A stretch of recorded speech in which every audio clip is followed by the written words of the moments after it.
Let me just tell you, Bones is here. He kind of dived out the car while it was moving. We haven't seen him since. So he just run off across the field. I don't know where He's he somewhere is. out in the open. Bonesy is he's an enigma. Let's put it that way. So wow. he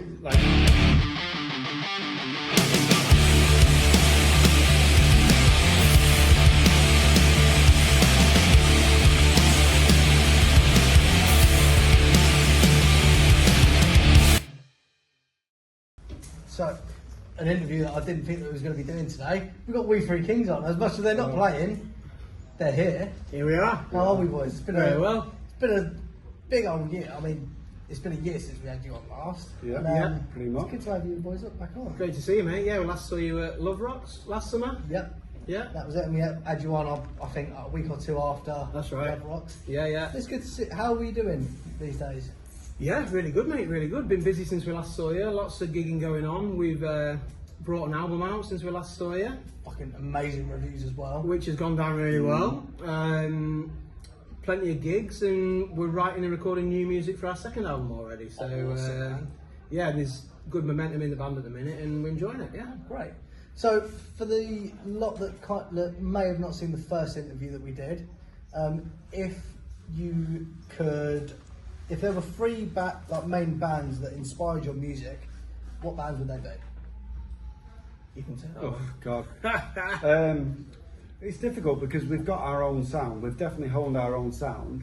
AC/DC, big influences over the years. Obviously, fantastic band. More recently, Rich, what do you think? It's interesting. It's an interesting question, one that we find hard to answer. You can tell because we don't think that there's anybody doing what we do. Yeah. And you know, you can draw influences and similarities in different ways, but we like to think that we're drawing on a number of different influences to do something different and original.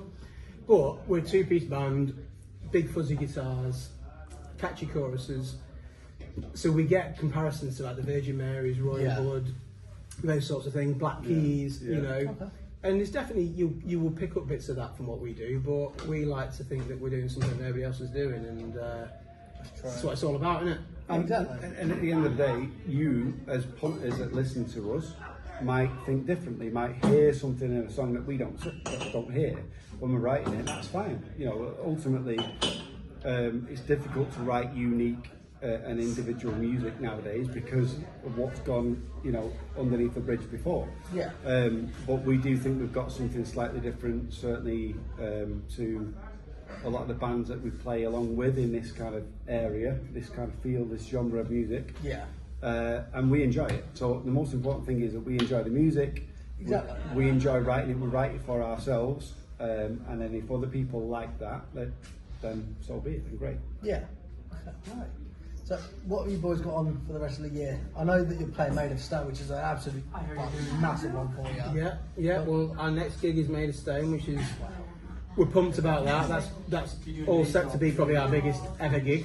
So we're excited about that. We've got some other festivals over the course of the summer, some that we're allowed to talk about, some that we're not. Fair play. Irons in the fire, so to speak. Yeah. And then hopefully getting out on the road and doing some kind of tour type arrangements in the autumn. Nice one. But in the meantime, we're back in the studio writing and recording, and as it's going, we're probably going to be releasing our second album early in 2026. So that's great to hear. Gearing up for that, and the stuff that we're writing, we're excited about. Yeah. And we're hoping, and we feel like that's going to really kick us on from where we're at now. So yeah, all good. Yeah, play. So as you know, UNCNTRD Podcast is not your average podcast. It's, I wouldn't say it's comedic, but it's got its comedic values. You have your moments. Yeah, we have our moments, some deliberate and some non-deliberate. You know, definitely. So with this other question that we've got, if your band could have a mascot, but has to be an inanimate object, what would it be? Well, we've already got one. We've got Bonesy. I didn't think of that before. So it's a slam dunk. Let me just tell you, Bones is here. He kind of dived out the car while it was moving. We haven't seen him since. So he just run off across the field. I don't know where He's he somewhere is. out in the open. Bonesy is an enigma. Let's put it that way. So Wow. he, like, you know, that's our mascot. That's our So guy. he is our mascot, he is our figurehead, he's the most popular member of We Three Kings by a mile.